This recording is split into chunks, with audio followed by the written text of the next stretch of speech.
disturbed by this. It's not a great situation, but the real issue is nobody would notice for over 4 days. 2 events would happen that would alert the neighbors that something was amiss, however.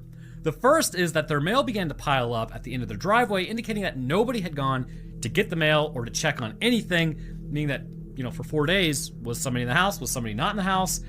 They also didn't tell any neighbors that they were leaving, and this was 1920, so probably people were a little closer back then, and would discuss those things with their actual neighbors.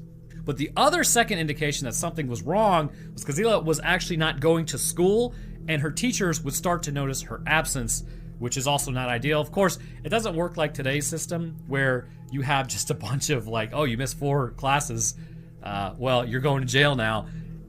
You could probably miss a lot more schooling back then, but it was still very important, and the teachers, if you show up every day, they would still notice your absence, and they might become a little concerned, which means they would probably talk to somebody, and that person would talk to somebody,